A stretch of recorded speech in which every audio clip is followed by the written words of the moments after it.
Want to know how car dealers have hit record sales in Canada? It all begins with pitches like this. 112 biweekly at 0%. Low payments, stretched out over a really long time. 7 years.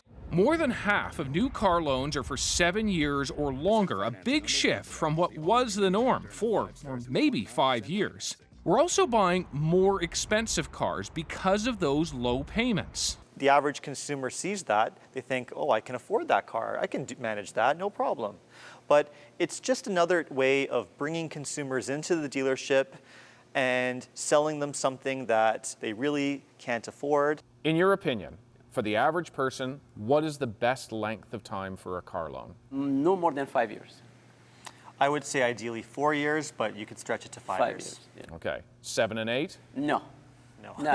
And yet, at most dealerships Marketplace surveyed with hidden cameras, the clear push was for long-term loans. 84 months, 7 years. And that's for 7 years? 7 years. We showed that hidden camera video to Ontario's auto regulator, and he was not impressed.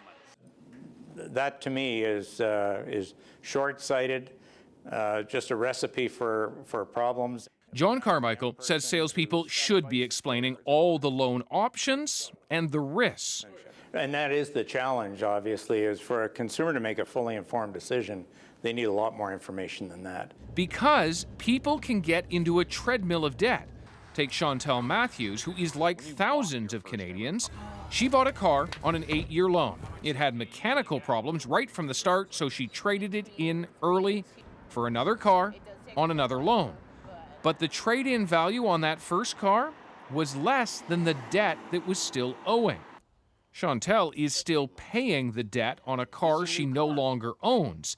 It's been combined with the loan for her new car. With the 2 cars, it was about 50 grand. $50,000. Yep. You seem very calm about that. I've accepted the fact because I still have to pay it.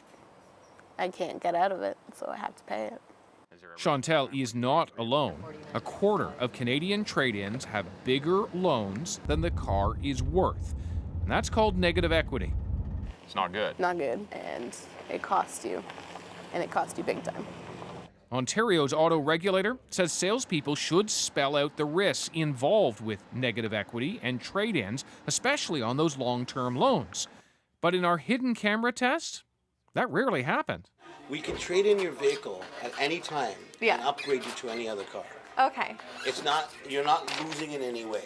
Mohammed Boushama is a car finance expert. You're going to lose your shirt. Absolutely. I mean, it's crazy. This is all about negative equity. Absolutely. At 3 or 4 years, you owe more than the car's worth. A lot more. Anytime you want to trade it in, you can trade it in. We pay off the loan when you get into your new car. You pay off the loan? We do, yes. Yeah, it's very troubling. Nobody just pays off the loan. To just say we pay off the loan, well, how do you pay it off? You don't just pay off the loan. And if Canadians don't understand that, they could find themselves drowning in debt. David Common, CBC News, Toronto.